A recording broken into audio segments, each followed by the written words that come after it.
คือให้มั่นใจมั่นคงกับตัวเองในเรื่องคำว่าบริสุทธิ์คำว่าบริสุทธิ์กับสัจจะอาศัยความจริงเป็นที่ตั้งด้วยความบริสุทธิ์ใจยังกระสู่สัจจะอันยังกระสู่ความบริสุทธิ์ใจว่าได้หรอกคือเขาทำสิ่งใดกระชังอันที่ว่ามันเป็นประโยชน์ต่อบุคคลและสัตว์ทั้งหลายที่มันเป็นประโยชน์ทั้งมนุษย์และอมนุษย์ทั้งหลายอาศัยความบริสุทธิ์ใจในการกระทำในการให้ในการพูดในการแนะหลายๆอย่างนี่อาศัยตัวนี้สัจจะธรรมตัวนี้แหละจะกลับขึ้นมารักษาเขาเอง แม้นผู้ใดเสียหายทุกข์แก่เขากระชังทุกนั้นจงกลับคืนกับบุคคลที่ให้กับเราให้ทุกแก่ท่านทุกนั้นกลับคืนหาตัวเองอะไรในธรรมบทอีกอย่างต่างๆมันก็บอกมันก็แนะมันก็สอนไว้เบิดนั่นแหละแล้วคนพอเขาไปศึกษาเองความเห็นแก่ตัวความมีมานะทิฏฐิความกระด้างความบ่ย่อมดูแล้วแต่เป็นไพ่แก่ตัวเองทั้งหมดอะไรก็ยังเรื่องของนางอุตรากับนางสิริมาเนี่ยนางอุตราเป็นลูกของสุมาณะเศรษฐีแต่ว่าได้ไปแต่งงานกันกับตระกูลเศรษฐีเหมือนกันแต่ว่าเป็นมิจฉาทิฏฐิตลอดมาระยะมาหลายปี2 ปีบ่ได้เคยไปทำบุญกับพระพุทธเจ้ากับพระอริยสงฆ์ของพระพุทธเจ้าเลยมีตั้งแต่เลี้ยงพวกนักบวชแก้ผ้า บวชแก้ผ้าพวกเช่นหรือว่าได้ทำบุญยังกับพวกนิกรนทั้ง6นั่นแหละไปต่อว่าพอที่พอเพิ่นคือสุมาณะเศรษฐีนั่นแหละพอนี่บ่หักลูกเลยให้ลูกมาเป็นทาสยังดีกว่ามาเป็นแบบนี้เป็นทาสแต่ว่าขอให้ได้ไปทำบุญกับพระศาสดาตลอดตั้งหมู่อริยสงฆ์เลยบอกเรื่องเล่าให้ฟังตั้งแต่ไปญี่ปุ่นบ่มีความสุขบ่มีความสบายใจอีหยังจักอย่างก็เลยวางแผนกันแล้วทั้งสี่ซะนะนางอุตราเนี่ยก็เลยไปก่อนที่สิออกพรรษาเหลือสิออกพรรษาอยู่ประมาณ15 มื้อประมาณ15 มื้อก็เลยหาวิธีว่าหญิงคณิกาหญิงงามเมืองขึ้นซื้อลือซ่าน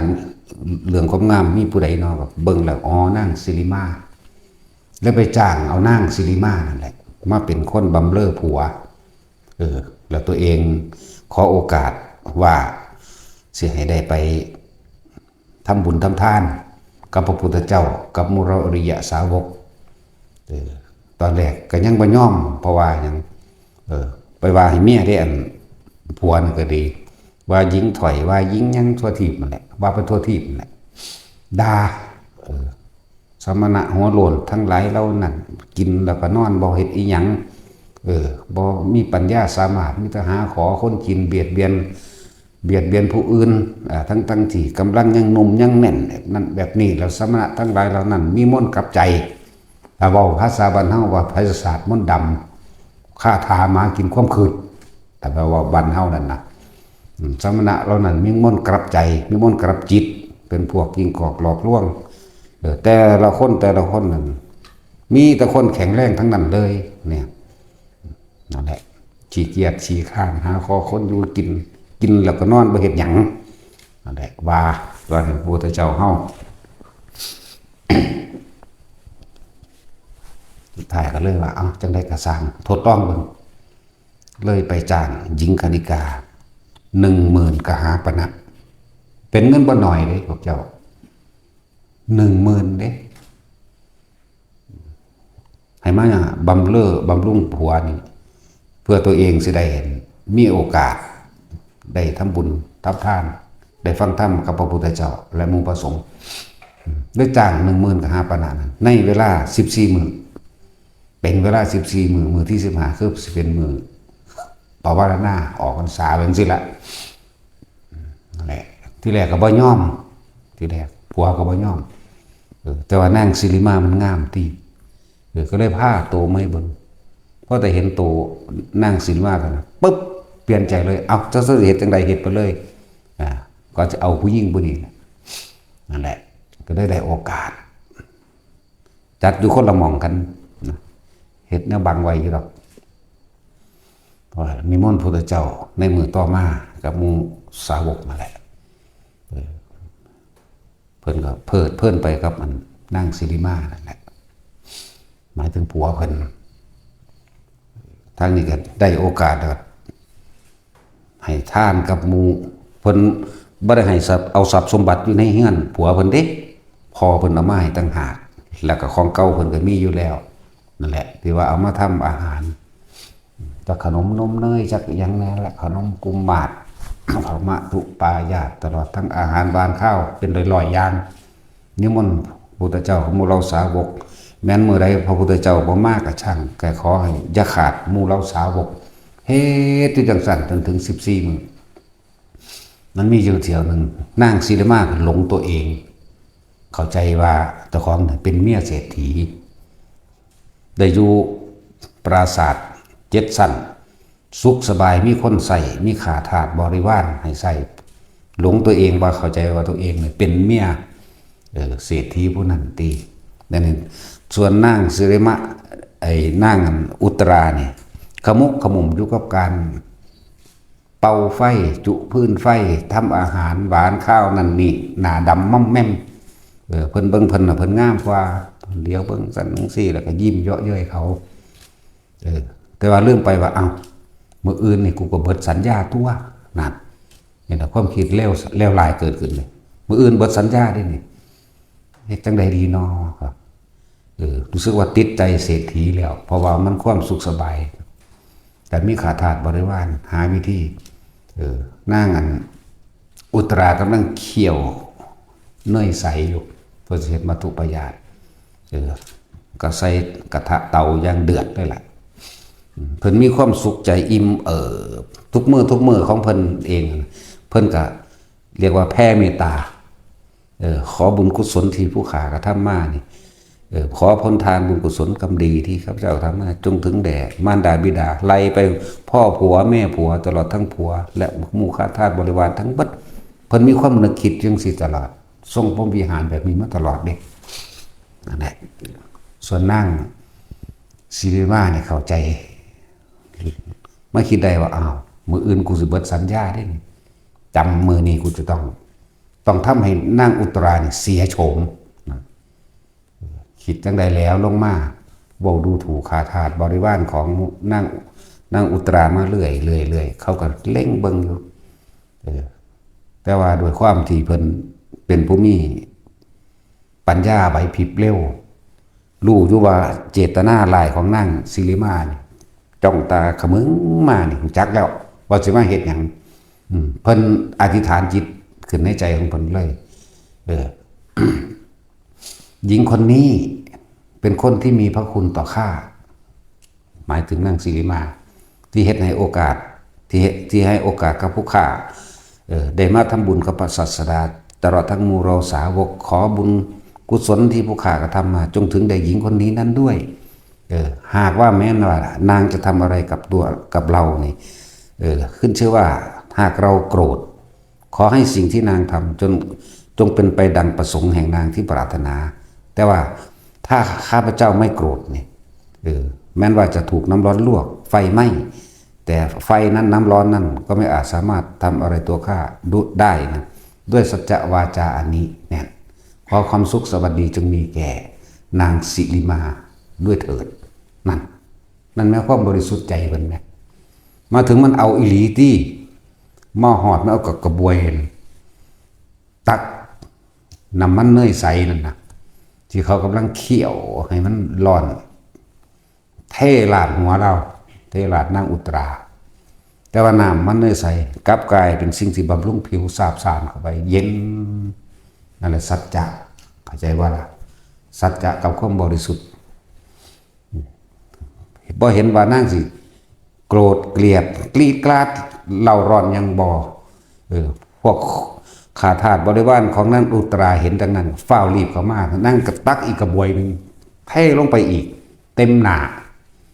แต่ว่านางบ่เคยโกรธเลยนางอุตราบ่โกรธเพราะข้าทาสบริวารเขาก็ลุ่มตีเอาตี้ถือตีนเขานั่นแหละบาดนี่ค้อนไม้ฟื้นเขาตีเอาเจ็บแข้งเจ็บขาไปที่เขาเหยียบปานนั้นยังแลนเขาไปหุ่มเขาไว้ไม่ได้นางอุตรานะเขาไปกอดว่าอย่าทำนางอย่าทำนาง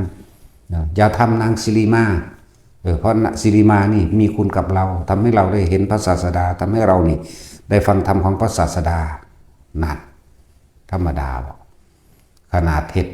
ไส้ขนาดนั้นแล้วนางสิริมานึกขึ้นได้เลยวันนี้เรียกว่าสำนึกได้ยังดีอยู่ได้สำนึกได้นะสำนึกได้ปุ๊บโอ้เฮาสิไปเฮานี่มีจิตประทุษร้ายเห็นบ่มีจิตประทุษร้ายกับบุคคลผู้ไม่ประทุษร้ายกับเราขนาดนี้เฮานี่เป็นคนเลวมากเลยคิดได้ก็ลุกขึ้นมาขอโทษป่ะนี่ขอโทษนั่งอุตรานั่งอุตราก็เลยบอกที่อันที่เราจะคิดร้ายกับบุคคลผู้ใดผู้หนึ่งทั้งมนุษย์และอมนุษย์ไม่มีเลยนั่นแต่ว่าก็ขอให้นั่งอุตรานั่นนะได้โปรดอภัยโทษให้กับผู้ฆ่าได้บ่ซั่นถ้าบิดาของข้าอภัยให้ท่านข้าก็อภัยให้ท่านนั่นจริงๆนั่งบ่โกรธเลยนั่งอุตราแล้วก็เลยมีความโมโหอย่างน้อยก็บ่มีนั่นแหละเพราะว่าเพิ่นตั้งสัจจะพร้อมตั้งสัจจะอธิษฐานไว้ถ้าเพิ่นโกรธแม้เพียงนิดเดียวเนี่ยขอให้น้ำนี่จงทำลายเพิ่นให้มีอันเป็นไปนั่นแต่ว่าบ่มีนั่นแหละมื้อสุดท้ายมานี่คือมื้อสุดท้ายพระพุทธเจ้าเสด็จเองนั่นแล้วนางอุตราเนี่ยบอก ถ้าบิดาของเราได้อดโทษให้ท่านเราก็อดโทษให้ท่านแต่นางสิริมาบอกว่า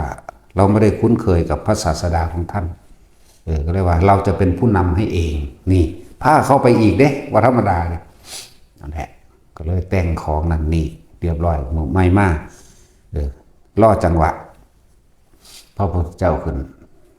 อันขาดโดยอาหารถวายอาหารนั่นนี่แล้วเรียบร้อยเบิดล่อจังหวะพระองค์ก็ได้ชั้นเสร็จเรียบร้อยแล้วนางศิลมากับนางอุตราข้านเข้าไปก็เลยเบาเรื่องเล่าให้ฟังก็เลยเบาเรื่องเล่าให้ฟังว่ามีเล่ามาตะต้นคนเด้เราได้จ้างหญิงนางนี้หนึ่งคดีกางามเมืองนางนี้เป็นจำนวนเงินถึง10,000กหาปณะเพื่อให้มาบำรุงบริสามีเพื่อจะขอโอกาสได้ทำบุญทำทานกับพระศาสดาได้มีโอกาสฟังธรรมมั่ง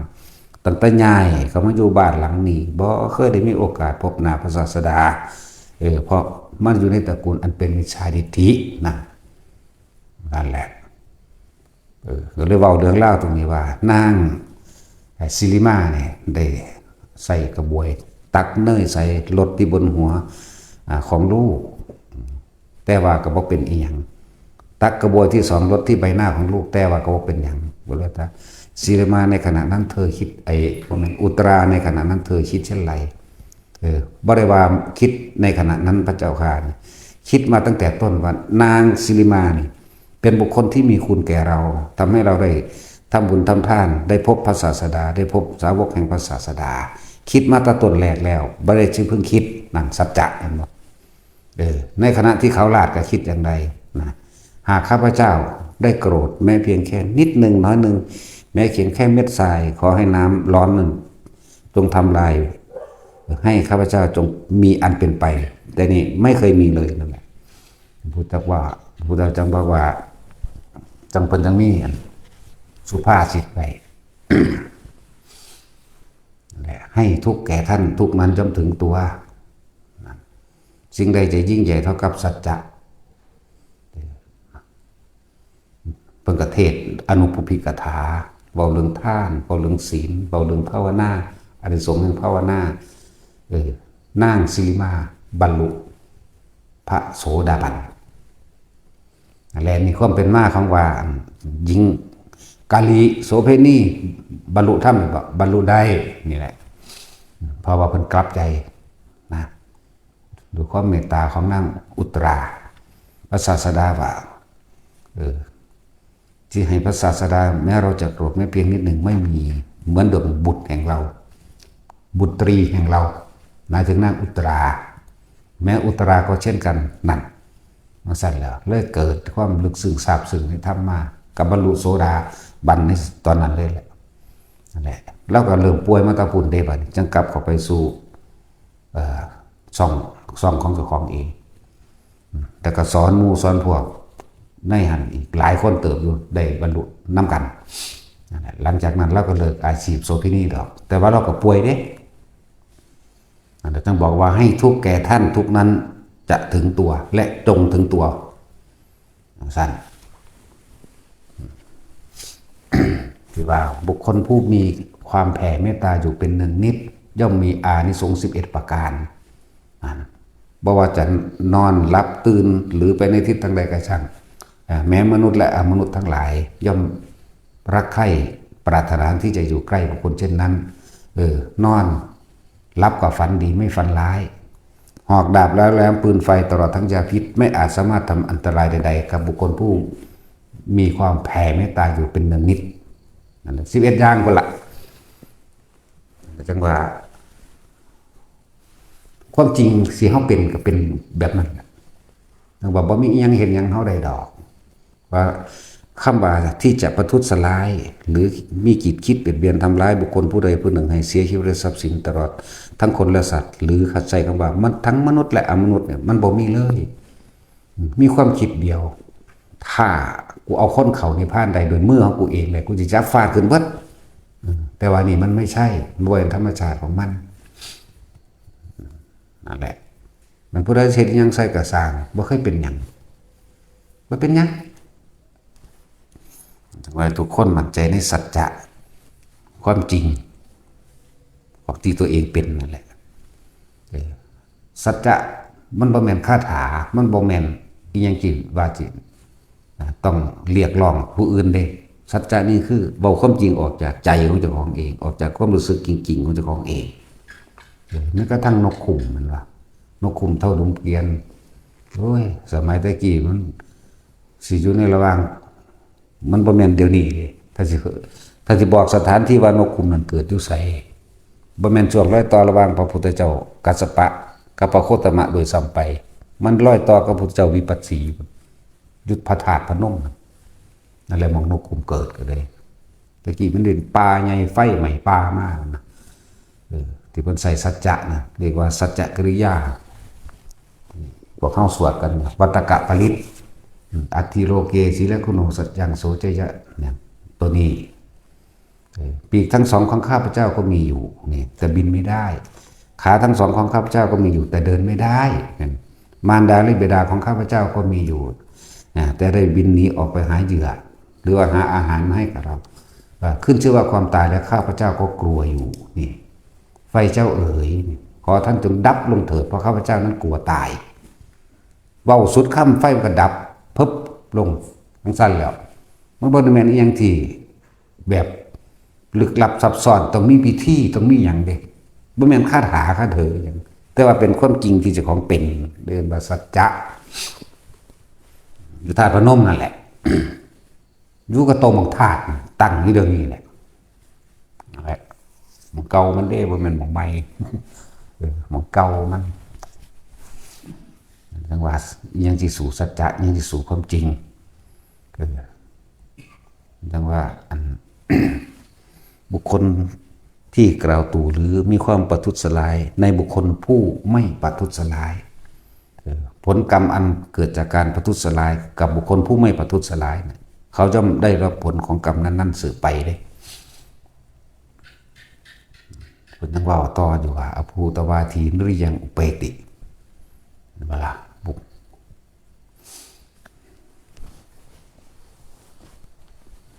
พวกเข้ามั่นใจในตนเองโลดว่าเขาบ่มีจิตคิดลายครับเฮ้ยผู้ใดผู้หนึ่งบุคคลทำร้ายผู้อื่นผู้มีจิตเมตตาจะว่าบุคคลผู้ทำร้ายผู้อื่นผู้มีจิตเมตตา เมื่อแต่กายทำลายขันธ์แล้วย่อมมีเขาย่อมลงสู่นรกอภูตวาทีหรือยังอุเปติแต่การใส่สัจจะและความบริสุทธิ์อีกคือเรื่องของนั่งมาคันธิยะเมียพระเจ้าอุเทนแล้วก็นั่งอย่างหลังลืมซื้อละนั่งยังตัดสินพระเจ้าอุเทนยิ่งธนูใส่ไหมโอ้ยใครแน่กูมีผู้ซอยนอกนั้นซึ้งลึงซึ้งลึงยกมือซื้อเล่นไม่มีสมองนั่นก็เลยตัดสินนี่ก็เลยยกมือเนี่ยบ่จักขับเด่นบ่แม่นนั่นสิตอบให้เฮาเด้จังซั่นแล้วนางมาคันธิยะพระพุทธเจ้าเพิ่นสิไปโปรดพราหมณ์ทั้งสองทั้งผัวทั้งเมียนั่นแหละที่เป็นพ่อเป็นแม่ของมาคันธิยะเพิ่นก็เทศนาเรื่องอสุภะอันแหละส่วนนี้สิยกนางมาคันธิยะให้พุทธเจ้าเลยเทศดุจดังว่ากระสอบห่อขี้นั่นแหละเพิ่นบ่เอาเลยผูกอาฆาตเพิ่นเลยอีห่านี่แทนที่มันสิกลับใจมันบ่ธรรมดาดิแต่มันกลับใจมันฟังนำเพิ่นก็บรรลุฮอดอรหันต์หมดเด้มันธรรมดานั่นแหละสองผัวเมียเพิ่นบรรลุอนาคามีได้บัดนี้พ่อกับแม่ของนางมาคันธิยะเศรษฐีอยู่หันอยู่นี่ผู้ใดมาขอก็บ่พ่อกับแม่ก็บ่เคยยกให้เลยบัดนี้เลยไปเสนอตัวไปเป็นเมียพระเจ้าอุเทนนั่นแหละได้จังหวะได้โอกาสพระพุทธเจ้าเสด็จมาตั้งผุนหาวิธีการแก่งจ้างคนมาด่าเพิ่นนั่นแหละจ้างคนมาไล่เพิ่นไปบิณฑบาตทั้งใดก็เขาก็ไปโห่เขาก็ไปไล่อยู่เพราะฉะนั้นเสียงอึกทึกคือโคมพระอานนท์ก็ส่วนหนีพุทธเจ้าว่าถ้าหนีไปเมืองอื่นแต่เขาไล่อีกเฮ็ดจังไดหนีไปอีกพระเจ้าค่ะหนีไปเรื่อยๆหนีไปอีกพระเจ้าค่ะไปเมืองนั้นก็อะไรไปเมืองนี้ก็อะไรเฮ็ดจังไดเนี่ยพระเจ้าบอกว่าปัญหาบ่ได้มีให้หนีปัญหามีไว้ให้แก้เพราะปัญหาทั้งหลายนี่ขอให้เป็นดุจดังว่าหินรับปัญญาให้แก้ตามความเป็นจริงอะไรก็ช่างไม่อาจสามารถสู้สัจจะได้ความจริงได้นี่นั่นแหละก็เลยบ่ได้หนีเฮ็ดพระพุทธเจ้าบ่ได้ที่บาดไปเฮ็ดสาวกคนที่นั่งนั่งสามาวดีกับหมู่สาวกกับหมู่บริวารเพิ่นเอง500หาวิธีหลายเรื่องหลายเล่าดอกหาวิธีสิฟ้องกันพระเจ้าอุเทนผัวเพิ่น หาเรื่องว่านางสามาวดีเนี่ยมักพระพุทธโคดมก็ฮู้อยู่แล้วนางสามาวดีเราเป็นโสดามาตะเกิดพุ่นแล้วบ่ฆ่าสัตว์มาตะเกิดทำทาได้ไก่มานะทำทาเอาไก่เนี่ยเอาไก่เป็นบ่แม่นไก่ตายบอกว่าอันให้อันฆ่าไก่นี่ถวายพระราชาเนี่ยเด้อแล้วก็บ่เฮ็ดแล้วเราเป็นโสดาบันอยู่แล้วแล้วก็ปฏิเสธบ่เฮ็ดนี่ก็มาฟ้องผัวนางมาคันธิยะมาฟ้องผัวฟ้องพระเจ้าอุเทนก็ฟังไปสั่นละสะก่อนเห็นปะบัดมือไม้มากขันบามือไม้มันเอาไก่ตายได้บัดไปให้เล่าเห็ดกับเขาในอันวังเฮานี่ในประเทศเฮานี่ผู้ใดเฮ็ดอาหารแซ่บที่สุดมันแถลงอีหานอีมาคันธิยะมันแถลงมันเสแสร้งแต่ว่าโอ้ผู้ใดสิฝีมือดีเท่ากับนั่งสามาวดีเลยว่าซั่นนั่นแล้วแต่มันเปลี่ยนแผนที่นะบอกว่าพระเจ้าอุเทนให้เอาไก่นี่ให้เธอเฮ็ดอาหารไปถวายสมณะโคดม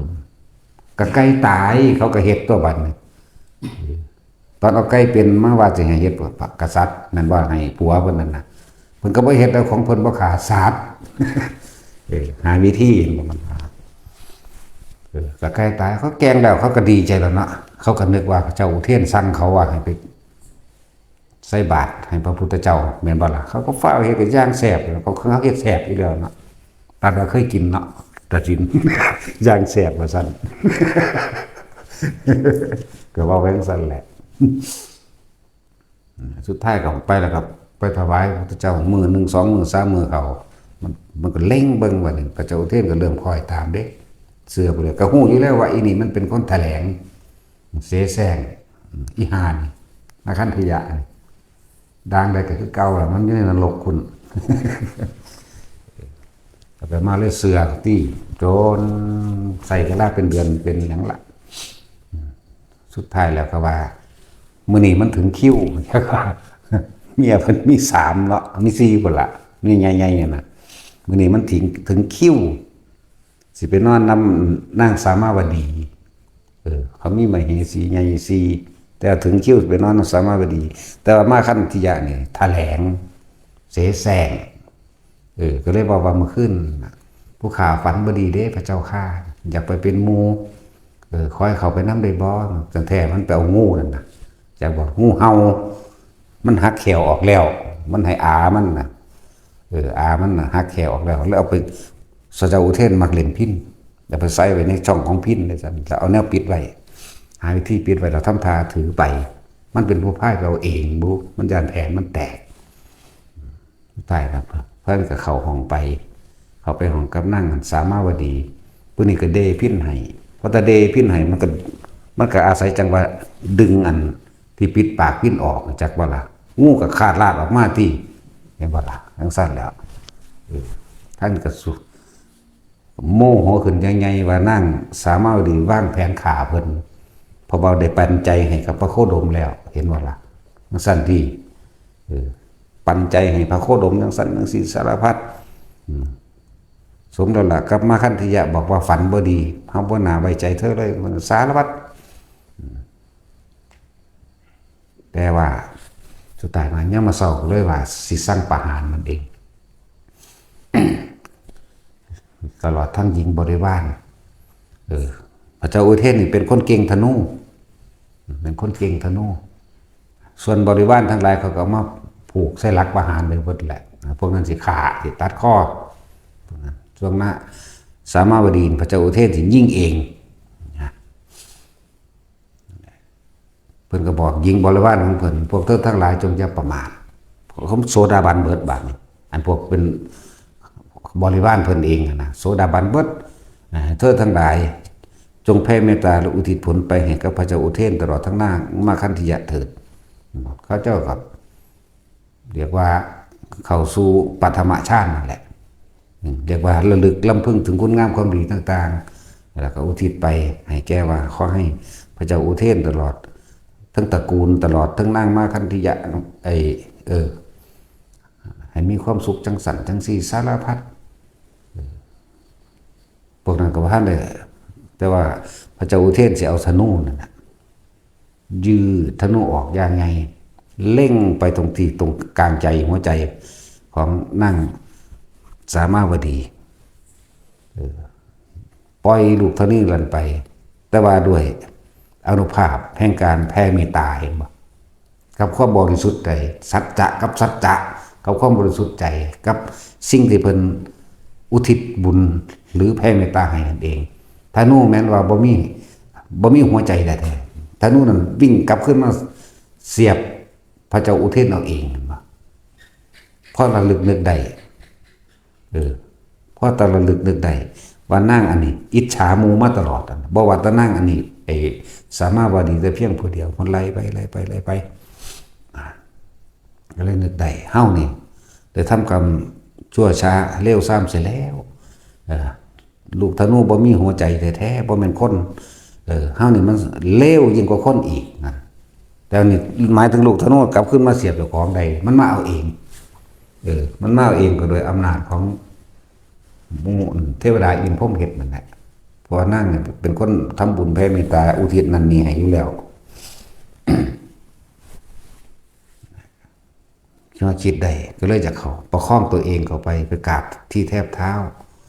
ของนางสามาวดีนางสามาวดีแล้วก็อภัยให้คือเก่าเมื่ออภัยให้แล้ว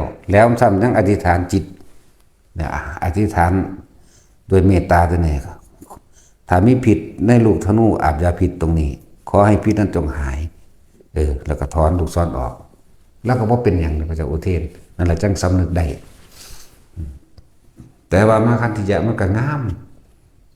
ก็บ่ทันได้ปากอีหยังฮู้อยู่บัดนี้ว่าเป็นแผนของไผฮู้แต่ว่าท่านเพิกๆเฉยๆไปว่าสิจับเอาได้กับพวกร่วมกระบวนการพร้อมนั่นแหละมื้อนึงเกิดกบฏชายแดนได้ออกไปสู่รบอยู่ชายแดน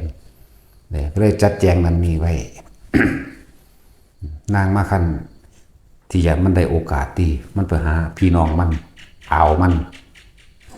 มันไปหาอ่าวมันก็ซื้อว่ามาคันธิยาอันนี้ก็ซื้อว่ามาคันธิยะเห็นว่าได้โอกาสจังหวะผ้ากันปิดล้อมวังหลังนั้นปิดล้อมวังนั้นใส่น้ำมันเข้าไปซัดเข้าไปเผานางมาคันธิยะนี่เผานางสามาวดีนี่กับบริวาร500 คนตายทั้งเป็นเบิดแต่ว่านั่งเป็นผู้มีสติมั่นคงตลอดเลยบ่เคยเผลอสติบอกพวกแม่หญิงทั้งหลายสหายเอ๋ยเพื่อนเอ๋ยพวกเธอจงอย่าพากันประมาทจงระลึกนึกถึงธรรมอันพระศาสดาได้ทรงสั่งสอนพวกเราเอาไว้แล้วเถิดบางองค์ก็ระลึกถึงธรรมบางองค์ใจขาดปุ๊บก็ได้อรหันต์ไปเลยบางคนก็เข้าสู่อนาคามีบางคนก็เข้าไปสู่สกิทาคามีไปเลยนี่นั่นแหละทั้ง500นั่นแหละแต่ผ้ากับไฟกับใหม่ตายไปนั่นแหละ พระเจ้าอุเทนกลับมาที่บาทนี่หูว่าหูยุดอกในใจแต่ว่าอยากจับเอาเบิดทั้งพ่วงอยากเอาทั้งแก่งมันเลยนะกลับมาจิตคิดถึงนางสามาวดีคิดถึงแห้งคือกันแต่ว่าอดกันเอาไว้ก็เลยหาวิธีว่ามือหนึ่งทำท่าเป็นอารมณ์ดีมาจังไรล่ะเลยบอกหญิงในเมืองทั้งหลายนี่อันเป็นมเหสีของเราไผ่นอเป็นก้นสื่อสัตว์แกเรามากที่สุดมาขั้นที่จะเสนอโตกันเลยผู้ข่านี่ได้นัดได้รักษาชีวิตพระองค์ไว้ตอนที่นั่งสามาวดีเอาพิ้นแล้วก็แอบเอางูใส่ในพิ้นให้มั่งหรือผู้ข่าก็ได้เตือนในความฝันให้เลยผู้ข่านี่ได้บอกความลับว่านางสามาวดีปันใจกับพระโคดมว่าแสดงว่ากรรมอันนั้นเหตุให้นางสามาวดีถือไฟใหม่แสดงว่าบาปกรรมของเธอนะสิบาปกรรมของเธออีกยังผู้ข่านี่ลงมือเผาเองว่ะนั่นเห็นมันออกมาแล้วเลยพระเจ้าอุเทนกับทำทาวาคือกันระบาดโอ้เดี๋ยวสิให้รางวัลเดี๋ยวสิให้รางวัลบ่มีผู้ใดซื่อสัตย์กับเฮาเท่ากับเธอเลยญาติพี่น้องเธอมีเท่าใดแล้วผู้ใดเป็นผู้ทำคุณงามความดีอันนี้ให้เธอไปเรียกมาให้เบิด เห็นว่าล่ะเพิ่นก็ไปเอิ้นอาเพิ่นมาอานี่เป็นผู้ลงมือจุดไฟเผาอานี่เป็นผู้นั้นผู้นี้ก็เว้าไปเว้าเอามาให้เบิดเด้อเอามาให้เบิดบัดนี้ผู้บ่แม่นญาติผู้บ่มีส่วนร่วมก็เอาเงินจ้างเขาว่าเป็นญาตินะโคตรช่วยว่ามึงบาดนี่ หมู่เดียวกันแต่ว่าบ่ได้มาฮู้จักหยังนำก็เลยอยากได้รางวัลเด้อซั่นก็จ้างเขาน่ะดำ1กหปณะ2กหปณะบาท1 2 บาทมึงเอิ้นเอากูนี่เด้อมึงเอิ้นเอากูนี่เด้อนะบ่ยากหรอกเพิ่นก็ไปรับสินบนน้ำเขาอีกเด้จ้างมาเป็นญาติเห็นบ่นี่เดี๋ยวรวมมาทั้งเบิดตี้บัดนี้ผู้ข่าเป็นผู้ลงมือเผาผู้นี้เป็นผู้เฮ็ดนี่ผู้นี้ไล่ไปได้บอกรายละเอียดบาทสุดท้ายแล้วก็ให้ทหารจับซ่อมทหารพวกเสนาหมาดทั้งหลายนั่นจับมัดศอกไว้เรียบร้อยก็พูนแล้วเอาไปล่างประหารกลางแก่งที่พวกญาติทั้งหลาย แล้วก็บ่เป็นญาติก็สร้างมึงสิมาสารภาพยังมึงไปจ้างเขามาว่ามึงอยากเป็นญาติแล้วเขาก็ประหารมาเลยที่ส่วนนางมคันธิยะนี่พระเจ้าอุเทนทอดเนื้อจะปาดเอาเนื้อแขนเนื้อต่างๆนั่นแหละมาทอดแล้วยัดเนื้อแต่ของเองให้กิน มันเราแค้นว่าล่ะสลัดระยะนึงก็คือบาปกรรมตัวเองนั่นแหละกินเนื้อเจ้าของที่เขาปาดเอาเนื้อแขนเนื้อขามาเขาก็ฝังลงเครื่องตัวได้ปาดแล้วทอดเนื้อเพิ่นเองแหละแดกเข้าไปได้ปากมันไหลมันหย่ำนี่คือพระเจ้าอุเทนเฮ็ดเพิ่นยังบ่ได้หูจักว่าเพิ่นมีความผิดอย่างเด้เพิ่นยังลำพึงลำพันอยู่เด้ว่าเฮามีความผิดหยังเฮาเป็นคนจงรักภักดีครับพระเจ้าอุเทนเฮาเป็นคนบ่มีผู้ใดที่จงรักภักดีแกล้งสั่นทั้งเขียดทั้งแค้นทั้งหยังนั่นแหละสุดท้ายแล้วพระเจ้าอุเทนจุดไฟเผาทั้งเป็นเด้ปาดเนื้อปาดหนังเดี๋ยวปาดมาแห้งล่ะปาดมาทอดนักแดกไปปากมันนั่นล่ะเผาทั้งเป็นนั่นแหละ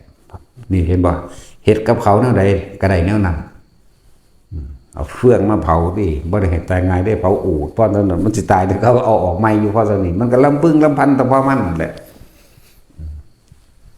คิดถึงพวกร่างสามาวดีก่อนสิตายจักสิสำลักควันแน่จักสิหยังแน่เนาะนะตายก็ตายพระพุทธเจ้าปานนั้นยังงั้นเมตตาอยู่เด้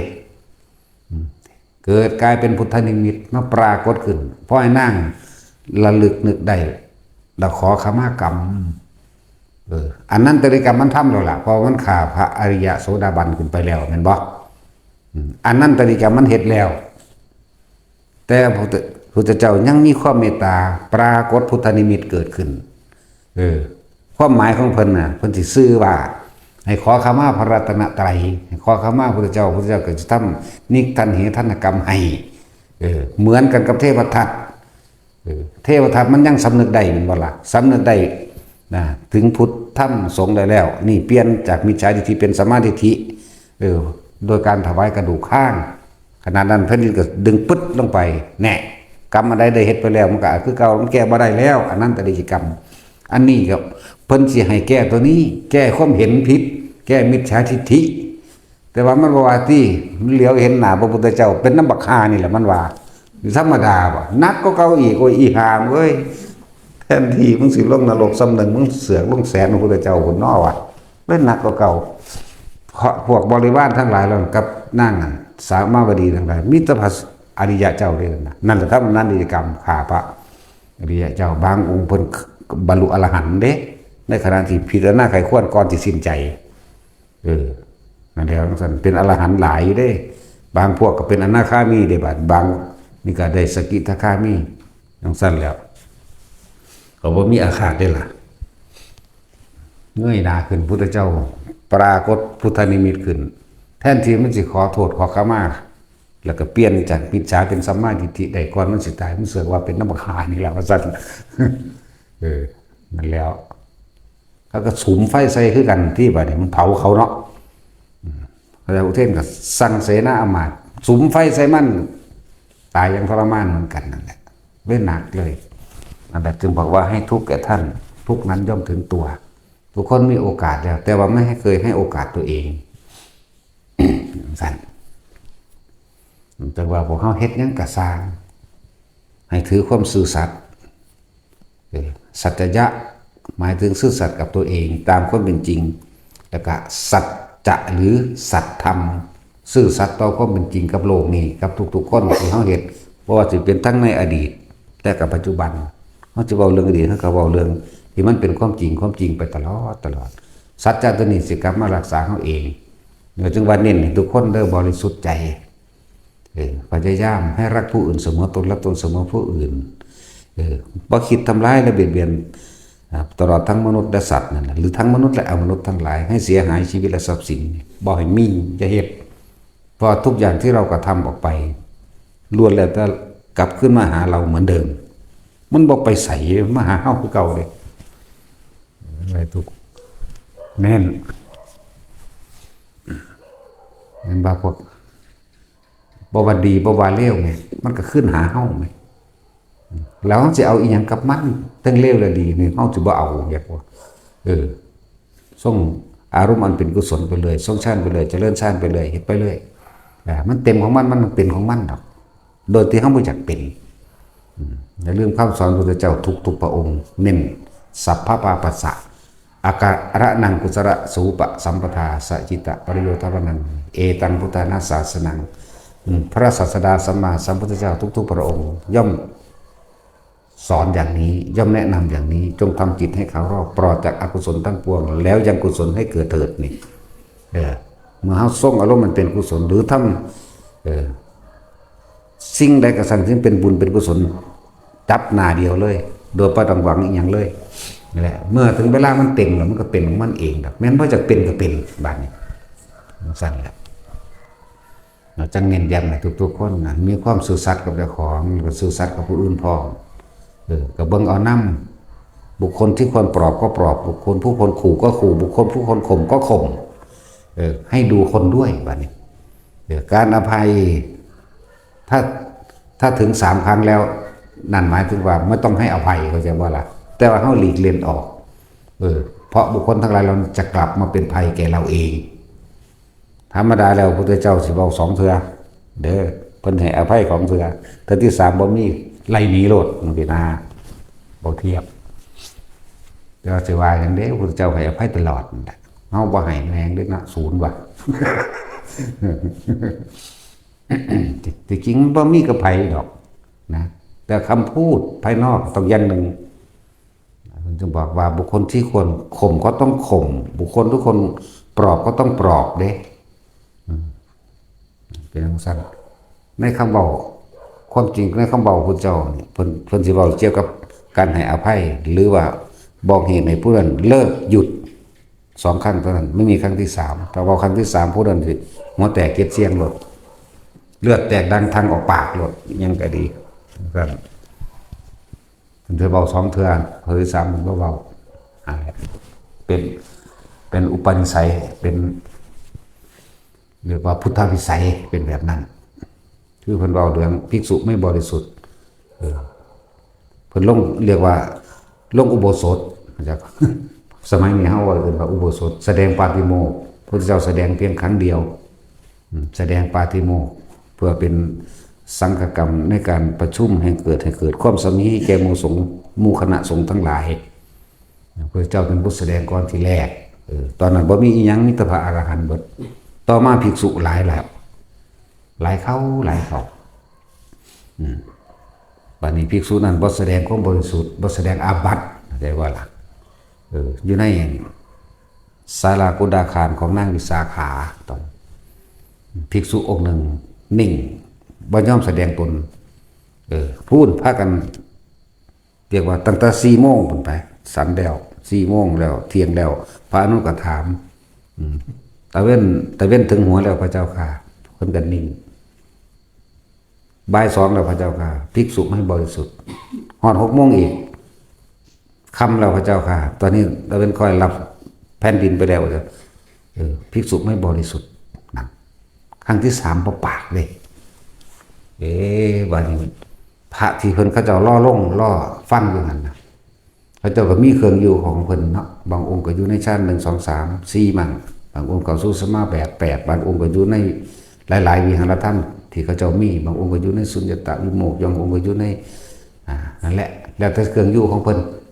แต่ส่วนมากคือการทรงฌานเขาจะอยู่ด้วยการทรงฌานทั้งเบิดแต่แม้กระทั่งพระโมคคัลลาทั้งเบิดนั่นแหละอยู่ใน2 มั่งอยู่ใน3 มั่งว่าเขาจะบ่เข้าเด้ถ้าเข้ามันสิตัดมันจักว่าล่ะ2 มั่ง3 มั่ง1 มั่ง2 มั่ง3 มั่งเล่นกลับไปกลับมากลับไป1 2 3 1 2 3สั่นผมก็อยู่ในสุญญตาวิโมกข์คือภาษาลีบุตรจังซี่อยู่กับความว่างตาก็เห็นอยู่นี่แหละหูก็ได้ยินอยู่นี่แหละแต่ว่าว่างจากสิ่งที่มีว่างจากสิ่งที่เห็นว่างจากสิ่งที่ได้ยินพระโมคคัลลาเพิ่นก็สงสัยที่เพิ่นเลยออกมาตรวจสอบวาลจิตเบิ่งไปแล้วปึ๊กเข้าใส่องค์นั้นแหละโอ้ยพระพุทธเจ้าอุตส่าห์บอกถึง2 เทื่อแล้วการเวลาก็ผ่านมาจนว่าสิ6 ทุ่มแล้วบอกภาษาเฮานี่มันเป็นมัชฌิมาแล้วนี่หมายถึงกลางคืนที่มันเป็นเที่ยงคืนแล้วความหมายกับบ้านเฮาเพิ่นก็เลยใส่ฤทธิ์ของเพิ่นเปิดประตูเปิงออกเอาแขนข้างนึงหิ้วภิกษุคนนั้นใส่ฤทธิ์เดชฝุ่นฟาดออกมาเดียวฝุ่นกิ่งกุ้นออกไปทั้งฝุ่นก็เลยมีเท่านั้นแหละ เพราะศาสนาของพระพุทธเจ้าโคดมเฮามีการแสดงปฏิโมกข์ครั้งเดียวครั้งต่อไปเพิ่นให้ลงกันเองนั่นแหละเพราะว่าความบริสุทธิ์ของเพิ่นนี่ถ้าเพิ่นแสดงปุ๊บภิกษุองค์นั้นสิหัวแตกเก็ดเสียงจากว่าล่ะผู้นั่งยักษ์มันถือกระบองไว้แต่ทุบหัวแล้วคือบ่มีความเคารพพระศาสดาจังซั่นคือบ่พระพุทธเจ้าอยู่ต่อหน้าแท้ๆมึงเป็นหยังจังบ่ขอขมาเพิ่นมึงเป็นหยังจังบ่แสดงความบริสุทธิ์กับเพิ่นนั่นบ่ล่ะยักษ์มันถือกระบองถ่ายมันซั่นแหละนั่นเลยด้วยความเมตตากรุณาของพระองค์เองบ่ยอมแสดงเห็นบ่แล้วก็บ่ยอมบอกครั้งที่3อีกแต่ว่าผู้อันเคยรับใช้เพิ่นก็เลยรู้จักอุปนิสัยของเพิ่นครับรู้จักอุปนิสัยนี่พระพุทธเจ้าเป็นแบบนี้เพิ่นสิเตือนแค่2ครั้งครั้งที่3ไม่มีนี่นะก็เลยบ้าก็ต้องตรวจเบิ่งพระโมคคัลลาตรวจสอบเห็นแล้วก็ปึ้งไว้พุ่นล่ะนั่นแหละมีเท่านั้น เป็นปัญญาธิกะของพระพุทธเจ้านี่ลงเทื่อเดียวแต่สัทธาธิกะลง2เทื่อแต่ปริยัติกะลง3เทื่อเป็นลักษณะคล้ายกันเบิดประเทศสุมือของพระพุทธเจ้าโคดมเด้ออันอื่นๆนั่นนะ5,000 ปีเทศน์นึงก็มี10,000 ปีเทศน์นึงก็มีเด้ว่าอายุเขาเจ้ายืน แต่มันมีแต่คนดีเนาะสุว่าสมัยของพระศรีอริยะเมตไตรจังซี่5,000 ปีแสดงธรรมเทื่อนึงนั่นคนมันดีอยู่แล้วว่าหันตะเว้าหลายจักแสดงว่าสมัยเฮานี่มีแต่คนเร็วๆเนาะ เลยได้ต้องเทศน์ซุมื้อแล้วหมู่สงฆ์สาวกก็ซอยกันเทศน์ซุมื้อคือกันบ่ธรรมดาเด้เทศน์แล้วเทศน์อีกอยู่เทศน์แล้วก็สร้างแหมงคือเก่า นั่นก็มันมึนมันหนาอีดีเด้เนาะป่าเรื่องกันแหละหลายอย่างบ่ว่าเฮาสิทำดีหรือเลวล้วนแล้วจะเป็นสมบัติภายในใจของเฮาทั้งเบิดพอทุกอย่างออกจากใจเด้อออกจากความรู้สึกจริงๆเพิ่นเอิ้นว่าเจตนาก็ว่าเจตนาก็ว่าใจเป็นใหญ่ใจเป็นประธานสำเร็จได้ด้วยใจด้วยจิตเจตนานี่เองนั่นกรรมอันใดที่เฮาบ่ทันได้ออกไปทางวาจาและกายนี่เฮาคิดไว้แล้วคือเฮาโมโหให้คนเฮาจะฆ่าคนนี่เนาะศูนย์ให้เขาฮึบๆอยู่นั่นแหมแม่นว่าล่ะนั่นแหละมันเป็นแล้วเด้นั่นน่ะแต่มันก็ฝังไว้ในนี้บ่ซั่นเพิ่นสิบอกให้เฮาพยายามส่งอารมณ์มันเป็นกุศลบอกอกุศลจะไปคิดถึงมันเถอะเนี่ยตรงทำกุศลซะกุศลกรรมบท10ก็มีสักส่วนคนมาฟังธรรมสักส่วนคนมาสวดมนต์สักส่วนคนมาทำความดีกวาดบ้านล้านวิหารเจดีย์ต่างๆหรือเป็นสะพานบุญยังก็ว่าไปนั่นแหละเปิดเลยให้พวกเขาส่งแต่แนวสิ่งเหล่านี้รักษาตัวนี้ไว้เพื่ออย่างส่งอารมณ์มันเป็นกุศลนั่นแหละนี่เป็นคำสั่งสอนพุทธเจ้าทุกพระองค์สำเร็จแล้วพระพุทธเจ้าสำเร็จเป็นผู้ว่าเห็นไหมล่ะพุทธานะศาสนังนี่เป็นคำสั่งสอนของพระศาสดาสัมมาสัมพุทธเจ้าทุกพระองค์เป็นเน้นนี่ส่งไปรักษาไปแล้วพวกเข้าเนี่ยส่งชาติโหลดมันเลยหมดกุศลคนดอกไม่ใช่ว่าล่ะ มันเลยหมดกุศลหมดเด้ส่งชาติเด้อมันตัดความคิดออกดีและไม่ดีตัดออกนี่มันเป็นอุเบกขาพวกเข้านั่นเห็นดูจังซี่แหละ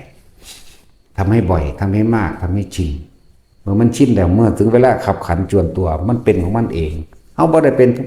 ผู้ไปกำหนดมันดอกบาดตายแต่ว่าด้วยความเคยชินของมันวิ่งเข้าสู่ลมหายใจปุ๊บวางปั๊บตายปั๊บก็ไปแมงโลดรู้จักว่าล่ะจักสิไปใส่แล้ว แต่มันตายในลมหายใจใดเพราะอันนี้เป็นเครื่องอยู่เด้อปีติชาภคุโรนี่ปีติสุขเอกคตานี่มีปีติมีปราโมทย์มีความเบิกบานอิ่มเอิบอยู่จังซี่ตลอดมันเป็นอุเบกขาของมันอยู่แล้วเป็นเครื่องอยู่หยังอยู่ของความคิดบ่ให้เอาความคิดไปอยู่กับบุคคลสัตว์สิ่งของพวกนั้นเรื่องนี้อดีตอนาคตเกิดปึ๊ดนั่นเฮาจึงว่าเน้นบาดสิตายมาเนี่ยเขาลมหายใจคือเขาบาดสิตายมามันก็จับลมเองแหละเข้าสู่ความว่างเวลาขับขันหน้า ว่าผู้ใดอยากรู้จักความว่าง สูดลมหายใจเข้าลึกๆแล้วกั้นไว้อย่าคิดหยังแล้วก็เพ่งเบิ่งปลายดังเจ้าของเองบ่ต้องคิดนั่นแหละบัดใจจะขาดมันหายใจเข้าคือเก่านั่นแหละผู้ใดอยากรู้จักของบ้า นั่นแหละบาดจะตายมันเป็นสั่นเองดอกมันบ่มีหม่องอื่นเป็นที่พึ่งได้แล้วอีกอย่างหนึ่งครับเกิดจากความชินชำนาญที่พวกเขาฝึกตัวเองนั่นแหละมันก็เป็นของมันโดยอัตโนมัติดอกผู้ใดจะเดินอานาปานสติลมหายใจเราใส่อาการปิติที่เขากำหนดขึ้นมาเป็นเครื่องอยู่นะบ่อยมากชินเห็นว่าชินไม่ต้องจะคิดไปทางอื่นก็สร้างบัดนี้แต่ความรู้สึกเขายังมีอยู่นี่ความรู้สึกยังมีอยู่หน้าผากนี่ดื้อหัวกระช่างหน้าผากกระตามนี่แต่คิดก็คิดไปเถอะความรู้สึกมันบ่ออกจากกายจากวันนี้กายเวทนาจิตเวทนากายมันยังอยู่นี่อยู่เป็นอุเบกขามันเลยทำมันเลยกุศลและอกุศลทุเลยสัมไปเขาว่าอุเบกขา มันเลยบุญเลยบาปนั่นแหละถ้าว่าบุญเขายังไงอยากเห็นความดีเนาะซอยเลยคนจากนั้นจากนี้บาปไม่ต้องห่วงดอกสร้างคนนั้นสร้างคนนี้เนี่ยมันเลยบุญเลยบาปมันอยู่ว่างๆของมันอยู่อุเบกขาของมันชินเขาตัวบาดเกิดเหตุการณ์ขับขันจวนโตแม้กระทั่งฟ้าพาเปียกลงมานี่มันเข่าเองของมันดอกนานี่ฟ้าพากระถือมาพอแห้งแล้วมันทั้งสิบว่าของจักถึงวัสนิกาเบาบอกมันวางเงียบปุ๊บของมันออกมาแล้วจังหัวจักเอาฟ้าพากูว่าด่ะขนาดนั้นเด้มันจากบอกคนมันเลยตายมา3-4 เดือนแล้วเด้ว่าสันจริงเงินไผเป็นบอกเนาะตาย1ตาย2ลงนรกตลอดลงนรกบ่ได้ไปดีดอกกูนี่โดนวายเลยท่านเลยนะครับความรู้สึกตอนอยู่ในนรกก็เว้าออกมาแจ่มแจ้งกันว่าเป็นแบบนี้ไล่เป็นปลาจากชีวิตโอ้หลายคักเลยบ่ธรรมดาเลยโดยเฉพาะปลากบปูบักหอยเนี่ยสัตว์เหล่านี้แหละเป็นงัวอยู่10 ชีวิตสั่งเขาขา10 โตงัวหน่อยงัวเผางัวขาเด้ทั้งว่ามันแต่ของขาแต่ของเป็นผู้สั่งแต่ว่าเบิ่งบ่ได้จักว่าจะมันเป็นยังนั่นแหละเบิ่งบ่ได้เห็นผู้อื่นขาก็เบิ่งบ่ได้มันสะเทือนทั้งในของมันเองแหละหนีรอดถ้าเสือกไปสั่งตั้ง10 ตัวรอดนี่แหละแต่ว่าขาพ้นไปแล้วล่ะเขาก็ดีไปใส่ให้พอแห้งละยังแต่ใส่ติงแตกกระเสือกบไปพานี่15-16 มื้อนั่นแหละแล้วก็มาพาเนี่ยตีอันนั้นมันกำไงเนี่ยมันขาโคตรนั่นผมคล้องซาที่เลี้ยวหรอกแล้วนั้นเอาเขาไปเสียบไม้ล้าวแหลมไปข้างกำแพงด้วยสันนั่นแหละจะไม้ล้าวแหลมพวกนั้นหลายอยู่ประมาณ10,000 หรือ100,000ที่บ่ได้คักอันนั้นเขาเลยมาพาเขาขึ้นทั้ง4แหละตายที่3ต้องไปสวรรค์อยู่ไปเบิ่งนั่นเบิ่งนี่ไปตายที่4จากมันขึ้นหาแม่เงินบ่สันติวาวะ ทุกคนเห็นแต่มันชินชำนาญหรอกเด้อแต่จุดอุณโลมหายไปแล้วปุ๊บเนี่ยความรู้สึกตัวเขาเอามาเขากำหนดมานี่เรียกว่าฐานที่ตั้งแห่งจิตยันนี้ออกจากฐานนั่นเป็นเครื่องอยู่เขาสิจับลมหายใจตลอดมือตลอดขึ้นที่แรกเขามาฝึกมันก็ต้องจับซะก่อนแหละแต่มาฝึกไปแล้วให้หาเครื่องอยู่โดยการอยู่กับอาการปิตินี่เป็นเครื่องอยู่กับความรู้สึกตัวนี้เป็นเครื่องอยู่นะวันนี้ทำงานไปแต่ความรู้สึกมันก็ยังมีอยู่พอลมหายใจมันปล่อยเองไปแล้วความคิดมันบ่จากใดเป็นหยังบ่จากนั้นนี่หยังมันก็ขึ้นมาเองวันนี้ทำงานก็บ่เมื่อยเด้ทุกคนทรงชาญ1-2นั่นแหละไต้หวันหนึ่งมันสิมีลมหายใจส่วนมากก็2-3แต่คนชินแล้วเด้นั่นแหละ2-3อยู่หั่นแหละ2ก็อยู่นี่อย่างเดียวหูตาได้ยินเบิดนั่นนี่รู้เรื่องเหมือนกัน3นั่นจิตเบากายเบาโจโล แบบนั่นสิบอกว่าตื่นรอเย็นจิตใจแบบเป็นโล่งๆเป็นว่างๆนั่นแหละเป็น เป็นบ่มีสุขมีทุกข์อีหยังดอกนั่นแหละมันบอกตัวนี้บ่ได้ถ้าบอกได้ผู้ใดเป็นแนวหนึ่งหาคำมาเทียบยากคือหยังนี่เด้มันสันเป็นคำเว้าคำพูดบ่ได้มันแปลกประหลาดนั่นแหละ คำว่าว่างมันสิอธิบายว่าจังได๋เด้อนี่ก็ยังมันบ่มีคำอธิบายเนาะอากาศนี่มีอยู่นี่ว่างนี่อธิบายว่าจังไดเอานี่เนาะ สีขาวบอกก็บ่แม่นอีก อากาศสีขาวเด้อก็บ่แม่นอีกนี่มันมีอยู่นำเฮานี่แหมเฮาก็สัมผัสด้วยมือเฮานี่แหมแม่นบ่ล่ะนั่นแหละว่างมันสิเอาหยังมาว่านั่นแหละมันเป็นของมันดอกเฮ็ดไปเถอะใครเคยไปเฮ็ดไว้ให้กระสร้างว่าตัวไผตัวมันคือเก่าล่ะ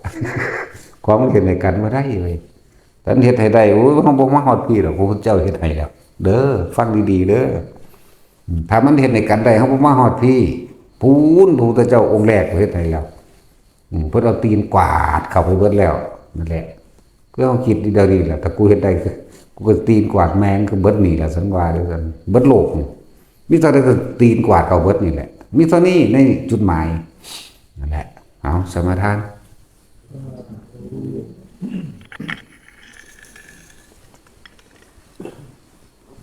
นะโมตัสสะภะคะวะโตอะระหะโตสัมมา